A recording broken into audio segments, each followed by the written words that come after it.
ശ്രീരാമ രാമ രഘുരാമ ശ്രീരാമ രാമ രാവണാന്തക രാമ ശ്രീരാമചന്ദ്ര പ്രഭോ ജാനകീകാന്ത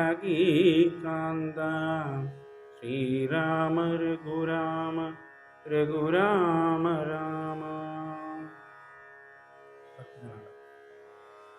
ക്ഷേത്രത്തിൽ അതിഗംഭീരമായ രീതിയിൽ കർക്കിടക മാസാചരണം നടത്തി വരുന്നു.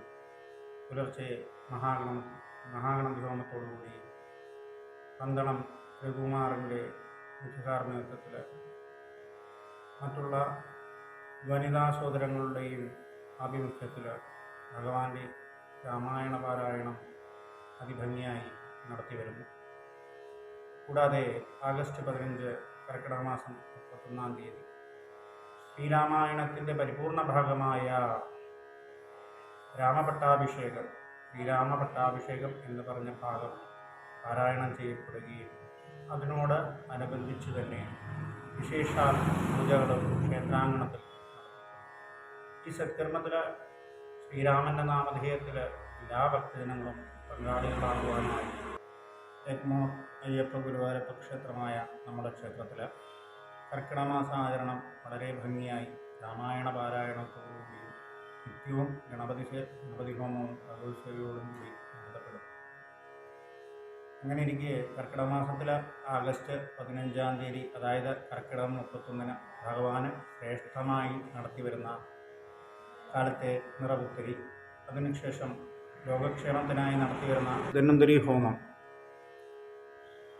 ലോകത്തിൻ്റെ നന്മയ്ക്കായി കൂടാതെ നമ്മുടെ ഓരോ കുടുംബാംഗങ്ങളുടെയും ആയുരാരോഗ്യ സൗഖ്യത്തിനായി വിശേഷാലുള്ള ദ്രവ്യങ്ങളാൽ ഭഗവാൻ നാരായണമൂർത്തിയെ ധന്വന്തരി ഭാവത്തിൽ ആവാഹിച്ച് ഹോമം നടത്തി പ്രസന്നിതയാക്കുന്ന ഒരു പൂജയാണ് ധന്വന്തരി ഹോമം. കൂടാതെ ധർമ്മശാസ്താവിൻ്റെ തിരുനടയിൽ 1008 നാളികേരങ്ങൾ കൊണ്ട് നീരാഞ്ജനം, അതാണ് സഹസ്രനാളികേര നീരാഞ്ജന സമർപ്പണം എന്ന പേരിൽ അറിയപ്പെടുന്നു. ഓരോ മനുഷ്യരാശിയുടെയും സർവ്വദുരിതങ്ങൾ തീർക്കാൻ ഭഗവാൻ അയ്യപ്പസ്വാമി കലിയുഗത്തിൽ അവതരിച്ചിരിക്കണം. ആ ഭഗവാന്റെ തിരുസന്നിധിയിൽ 1008 നാളികേരങ്ങൾ കൊണ്ട് നീരാഞ്ജനം സമർപ്പിക്കുക എന്നത് എല്ലാ ജനങ്ങളുടെയും ശ്രേയസ്സിനും അഭിവൃദ്ധിക്കും കൂടാതെ തന്നെ കലികാല ദോഷങ്ങൾ മാറുവാനായും നടത്തപ്പെടുന്നു. ഈ സത്കർമ്മത്തിൽ നാളികേരം കൊണ്ട് നീരാഞ്ജനം നടത്താൻ എല്ലാ ജനങ്ങളെയും ക്ഷേത്രത്തിലേക്ക് സ്വാമി നാമധേയത്തിൽ ക്ഷണിക്കുകയാണ്.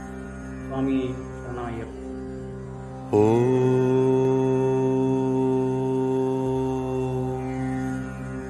ശ്രീ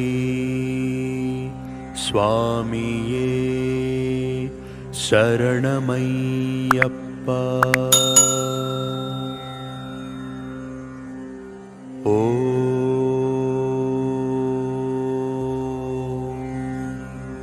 ശ്രീ